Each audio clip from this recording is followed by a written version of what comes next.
Halo, saya Berry Michael Kevin. Saya mau cerita tentang beberapa hal yang menjadi tantangan para pendidik, terutama para pendidik matematika yang mengalami seperti kita semua pandemi COVID-19. Seperti yang kita tahu, pandemi COVID-19 berdampak buat banyak sektor dan berdampak buat banyak kehidupan kita. Saat ini Indonesia masih ada di angka 400.000 total kasus. Dan peningkatan kasus setiap harinya masih fluktuatif di atas 2.500 kasus. Tingkat kematian juga masih di atas rata-rata global, yaitu 3,3%, sedangkan global 2,6%. Jadi situasi di Indonesia belum kunjung membaik. Dan ada banyak hal yang dilakukan oleh berbagai elemen dalam ekosistem pendidikan di Indonesia, mulai dari sekolah, mulai dari guru, mulai dari anak-anak, mulai dari orang tua, atau bahkan level pemerintah daerah ataupun pemerintah nasional untuk bisa merespon situasi pandemi ini. Salah satu yang dilakukan adalah meminta seluruh siswa, hampir 45 juta siswa di Indonesia, untuk belajar dari rumah. Ini tentu sesuatu yang tidak nyaman buat semua elemen pendidikan, buat guru tidak nyaman, buat orang tua tidak nyaman, buat anak-anak juga tidak nyaman. Tapi ini langkah yang diambil untuk kita bisa memastikan keamanan buat setiap orang di Indonesia, terutama buat anak-anak kita. Dan tentu saja ada banyak tantangan yang dihadapi. Tantangan yang dihadapi oleh guru dan juga tantangan yang dihadapi oleh anak-anak. Dan secara bersamaan juga pasti berdampak kepada orang tua, tentu saja. Beberapa hal ini yang sering kita temui dalam ekosistem pendidikan nasional kita, di sekolah-sekolah di seluruh Indonesia, ada 3 hal ini paling tidak yang sering kita temui. Yang pertama adalah soal banyak tugas. Anak-anak tiba-tiba dilimpahkan setiap hari oleh berbagai macam tugas oleh guru masing-masing, kalikan dengan belasan pelajaran, kalikan dengan 5 hari dalam seminggu. Load atau proses belajar yang harus dilalui oleh anak-anak jadi sangat berat. Bahkan banyak yang bilang lebih berat daripada pelajaran yang harus diterima di sekolah. Hal lain yang juga dialami oleh guru dan anak-anak adalah akses terhadap gawai atau gadget dan akses terhadap internet. Kita tidak bisa menafikan bahwa situasi di Indonesia itu masih lekat dengan isu-isu ketimpangan. Jadi ada banyak daerah di Indonesia yang penetrasi internetnya itu masih sangat rendah sekali. Tentu Jakarta dengan Aceh, dengan Kalimantan, dengan Papua, dengan Sulawesi, dengan Nusa Tenggara, itu penetrasi internetnya jauh beragam. Dan tentu ini mendatangkan challenge tersendiri karena seperti yang kita tahu bersama, solusi yang banyak dipakai oleh pemerintah dan sekolah untuk bisa menghadapi situasi belajar dari rumah adalah tentu pembelajaran jarak jauh menggunakan berbagai macam platform video conference, platform learning management system seperti beberapa yang dimiliki atau didevelop oleh sekolah atau pemerintah, ataupun juga yang tersedia seperti penyedia-penyedia jasa seperti Google Classroom ataupun Moodle dan lain sebagainya. Tapi tentu saja ini semua juga memberikan tantangan yang lebih lagi. Udah tugasnya makin banyak, interaksinya semakin sedikit, bahkan gadget sebagai satu-satunya medium berkomunikasi pun juga tidak semua memiliki. Nah, situasi yang serba baru ini membuat setiap elemen pendidikan itu bekerja dalam situasi yang sangat stressful.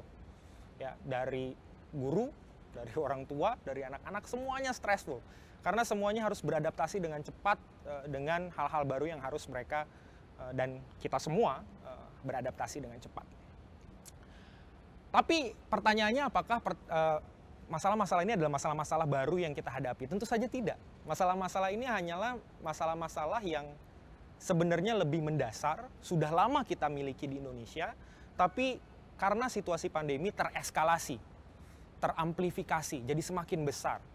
Misalnya saja soal masalah tugas yang terlalu banyak. Tentu saja tugas terlalu banyak ini hanya perwujudan daripada proses pembelajaran yang berfokuskan kepada ujian dan standarisasi. Guru-guru sudah lama terkekang oleh kurikulum nasional dan kehilangan kemampuan untuk luwes mendesain proses pembelajarannya yang kontekstual buat anak-anak. Dan tentu saja ketika pandemi ini kemudian melanda kita semua, gitu ya, akhirnya hal yang guru-guru kita tahu, yaitu belajar untuk bisa melaksanakan ujian diubah bentuknya, yang tadinya di kelas hanya diubah menjadi melalui internet. Jadi proses pembelajarannya sama persis, hanya mediumnya saja yang berbeda. Tetap belajar untuk bisa sekedar lulus ujian, bukan belajar for the sake of learning itself, untuk bisa menjadi manusia yang lebih baik. Lalu yang kedua, soal akses terhadap gawai dan internet, ini lagi-lagi hanya perwujudan dari masalah yang lebih besar, yaitu masalah ketimpangan sosial dan ekonomi yang kita sama-sama ketahui ada di Indonesia, dan ini berdampak buat banyak hal. Ya, kita sudah bukan hanya soal akses terhadap gawai dan internet, tapi juga akses terhadap media belajar yang memadai, akses terhadap gedung sekolah yang memadai, itu juga beragam sekali situasinya di seluruh Indonesia. Jadi akses terhadap gawai dan internet hanya perwujudan kecil saja yang kemudian dieskalasi oleh situasi pandemi. Yang ketiga adalah soal bagaimana tadi interaksi antar anak-anak yang kemudian berkurang dan kemudian semua orang jadi stres. Nah, ini juga sebenarnya hanya perwujudan dari masalah yang lebih besar, yaitu ketiadaan mental support system yang kita miliki di sekolah. Bahkan kadang-kadang sekolah rasa-rasanya jadi tempat yang harmful buat anak-anak dan buat guru. Sering kali seperti itu kita temui. Yang seharusnya tidak, harusnya sekolah adalah sumber tempat ekosistem di mana anak-anak bisa berkembang sesuai dengan minat dan kemampuan dan tujuan yang ingin mereka capai di masa depan. Ini masalah yang bukan hanya dimiliki oleh Indonesia. Ini masalah dari seluruh negara di dunia yang sedang berusaha untuk mereformasi sistem pendidikannya. Kita berusaha untuk keluar dari sejarah bentuk pendidikan yang masih lekat dengan revolusi industri.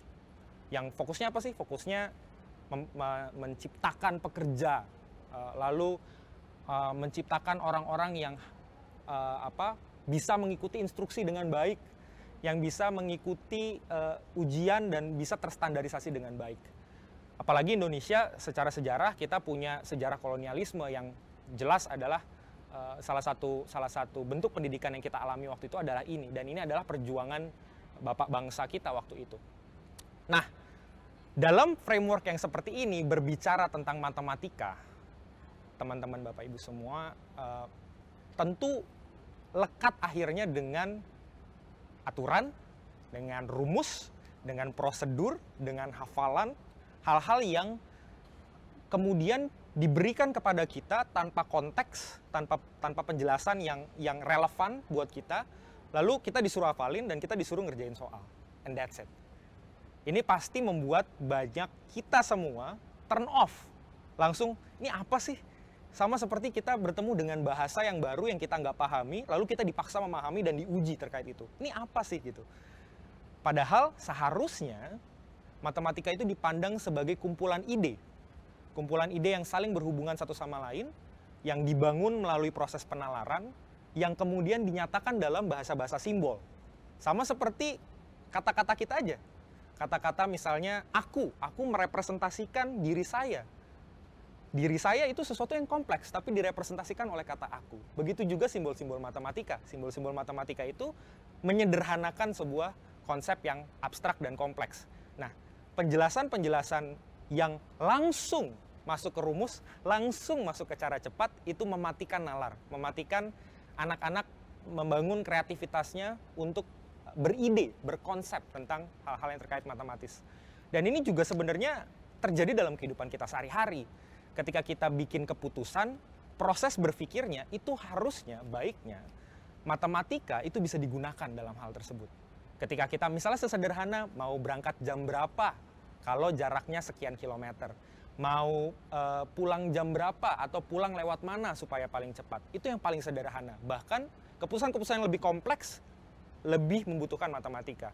Keputusan-keputusan bisnis, keputusan-keputusan finansial, keputusan-keputusan interaksi atau desain sebuah sistem itu sangat akan bisa membantu jika kita paham matematika.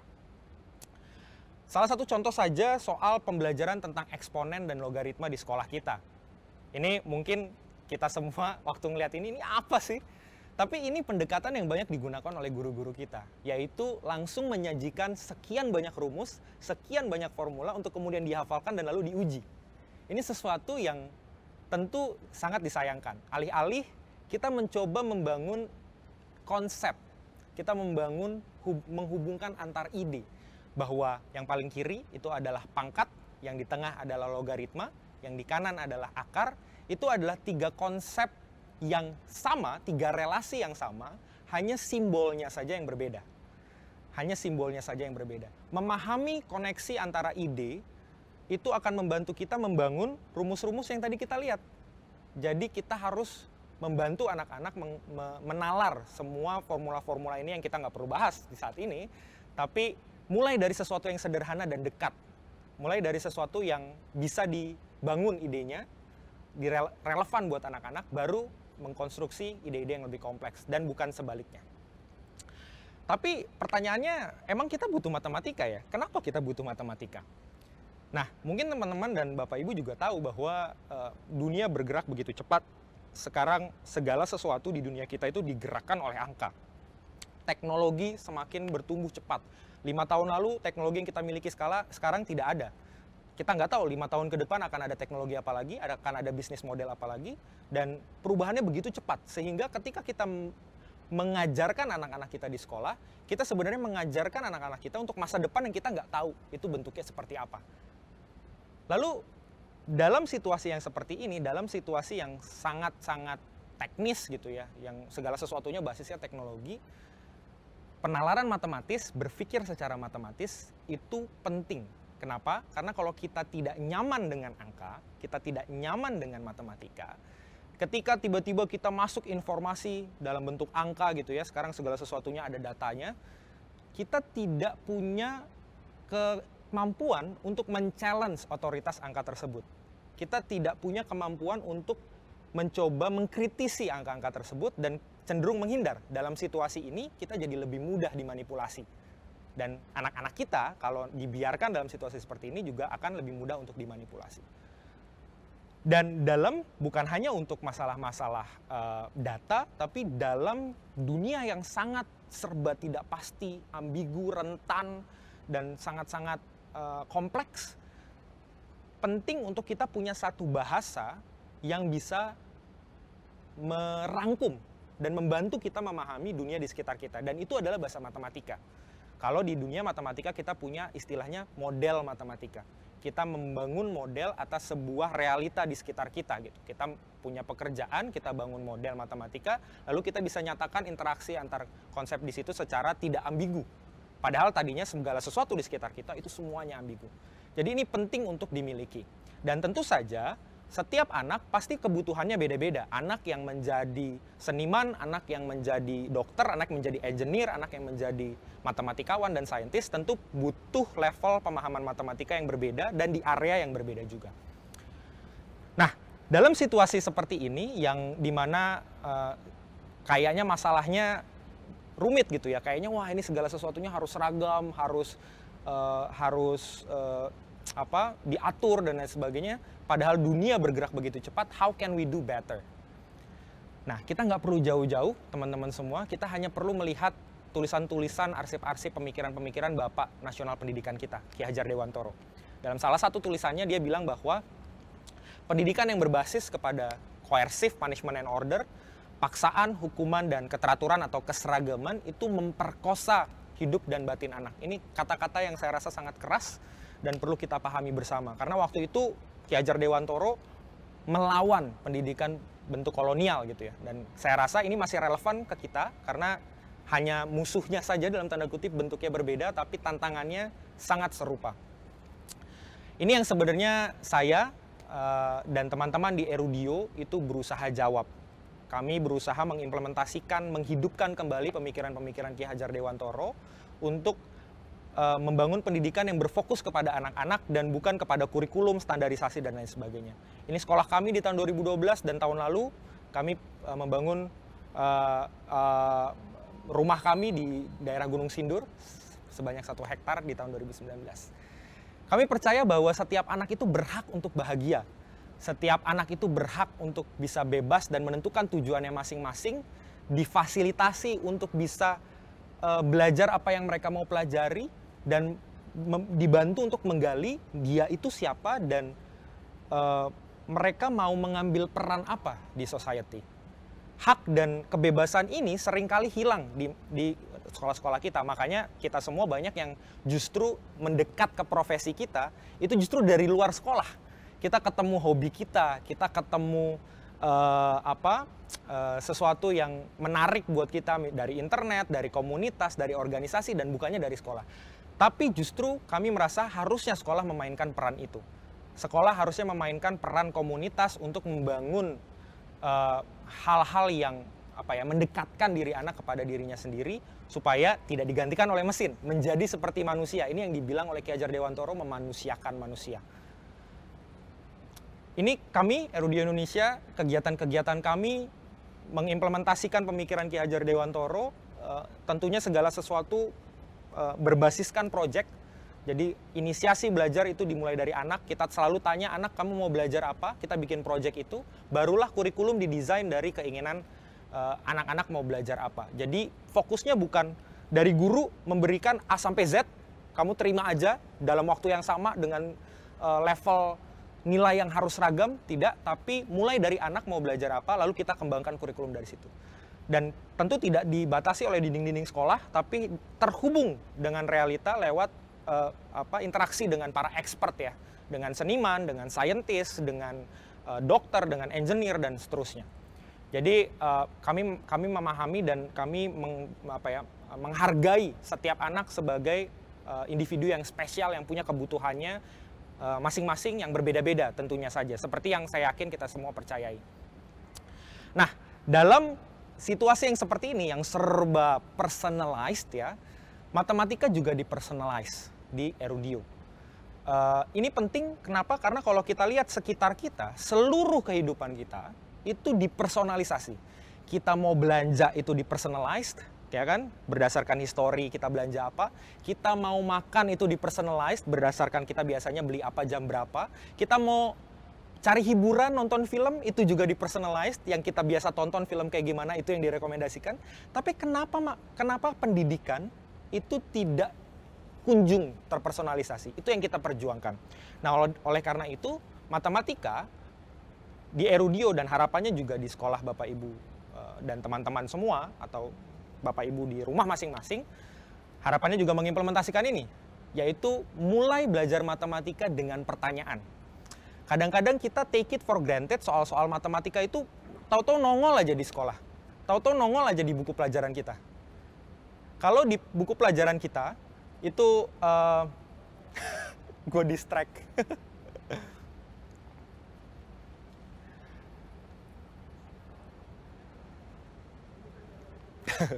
Oke, gue agak ulang dikit ya. Sip. Kita harus mulai dengan sebuah pertanyaan. Pembelajaran matematika harus dimulai pertanyaan. Kadang-kadang kita take it for granted pertanyaan-pertanyaan yang ada di buku matematika kita.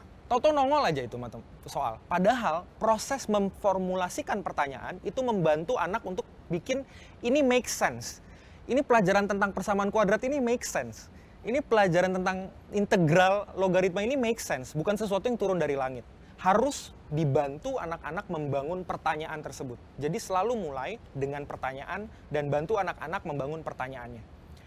Yang kedua adalah berikan waktu untuk anak-anak untuk salah, untuk bingung, untuk menyerah, lalu kemudian mencoba lagi. Kadang-kadang di sekolah karena waktu lagi-lagi ya, kekangan kurikulum membuat kita semua merasa harus ada di waktu yang sama, harus ada yang di fase yang sama. Padahal setiap orang punya fasenya masing-masing, punya struggle-nya masing-masing. Dan untuk seseorang bisa menangkap ide besar dari matematika, mereka harus diberikan ruang dan waktu untuk bisa berjuang sendiri. Tentu saja ditemani oleh gurunya, tapi sama kayak anak-anak belajar sepeda. Kan nggak digoncengin terus, tapi anak-anaknya dikasih waktu untuk naik sepeda, jatuh kadang-kadang, lalu bangun lagi, lalu coba lagi. Kira-kira seperti itu juga harus kita lakukan untuk pembelajaran-pembelajaran matematika kita di kelas. Dan ini tentu saja hal pertama yang harus dilawan dalam tanda kutip, hal yang pertama harus kita perjuangkan adalah memerdekakan diri kita dari kekangan-kekangan. Guru harus merdeka belajar, murid juga harus merdeka belajar. Yang ketiga adalah soal ruang untuk eksplorasi. Anak-anak kadang-kadang menjawab soal atau bertanya sesuatu, itu langsung di-cut oleh gurunya. Kenapa? Karena rasa-rasanya, oh ini memperlambat proses pembelajaran.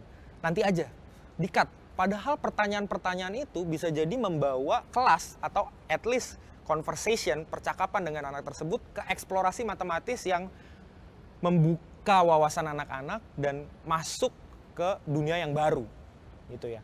Masuk ke dunia yang mungkin akan membantu anak-anak juga untuk memahami bahwa matematika itu nggak serigid itu. Matematika itu nggak seformula itu.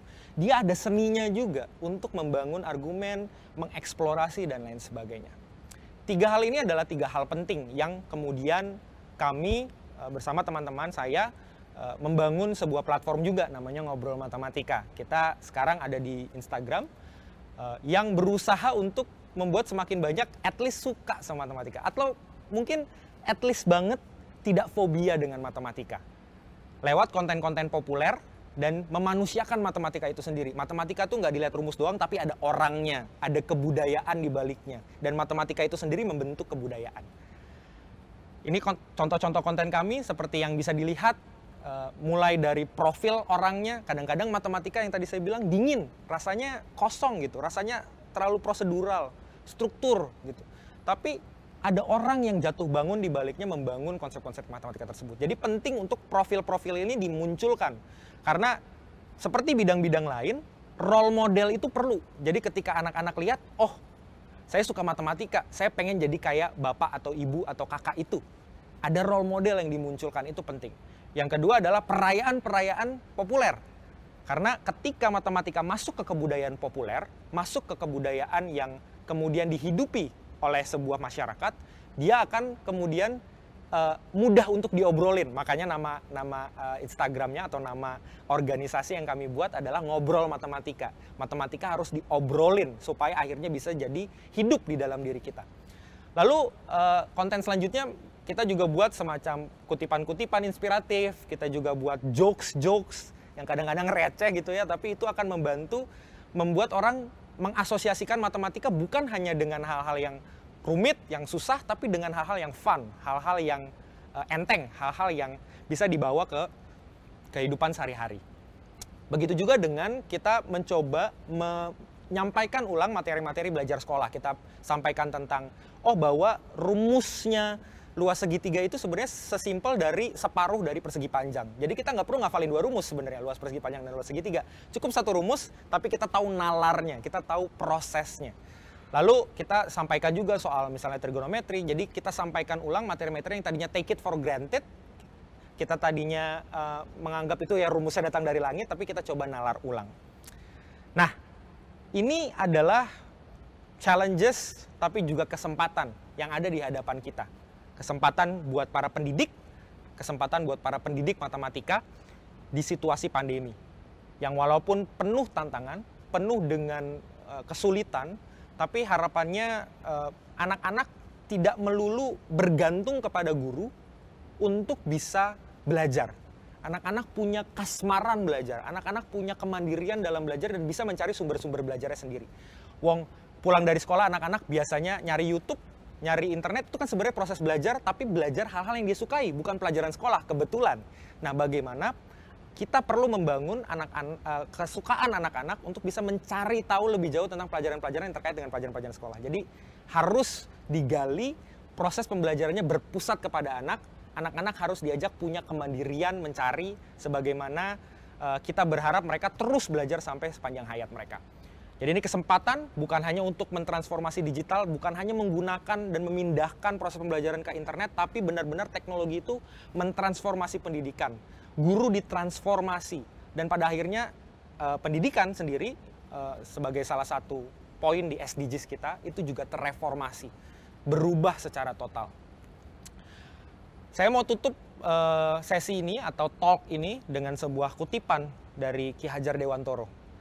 Saya harap Bapak Ibu dan teman-teman semua, kita semua, masyarakat Indonesia, guru, anak-anak muda, para pekerja, para bagian dari pemerintah, memahami dan menjiwai maksud dan tujuan dari pendidikan yang digaungkan oleh Ki Hajar Dewantoro, yaitu mendorong dan menuntun segala kekuatan kodrat pada anak, jadi bukan maunya guru, tapi kodratnya anak, supaya anak-anak mencapai keselamatan dan kebahagiaan.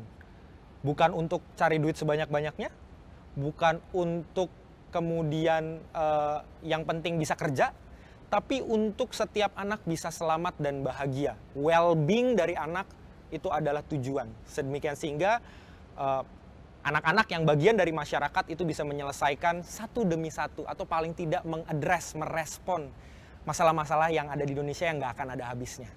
Jadi anak-anak bisa berperan bukan hanya sebagai manusia individu tapi sebagai bagian dari anggota masyarakat. Semoga pendidikan kita akan semakin baik dan pendidikan matematika kita akan semakin baik juga ke depannya. Itu saja dari saya. See you.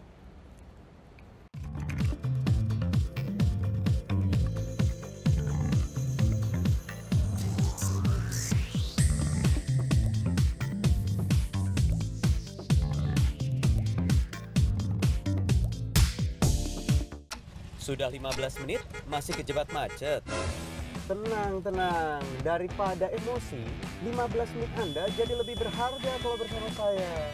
15 Minutes, setiap Rabu, jam 6 sore lewat 45 menit. Mediaindonesia.com hadir dengan opini cerdas dan narasumber kredibel, mudah diakses, informasi berkualitas ada di genggaman Anda. Klik di browser Anda, www.mediaindonesia.com. Dan temukan pandangan berbeda, karena fakta bisa sama, sudut pandang boleh beda. Mediaindonesia.com, views and news.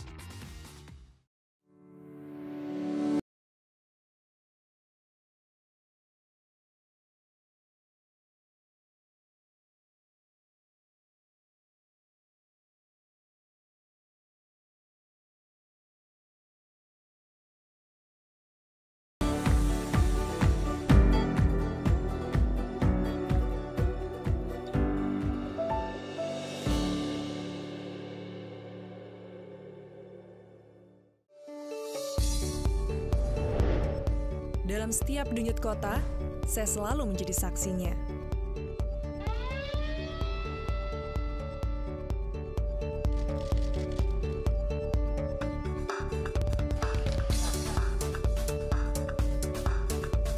Disiarkan lebih dari 20 televisi jaringan Jawa Post Group. Jawa Post TV, paling Indonesia.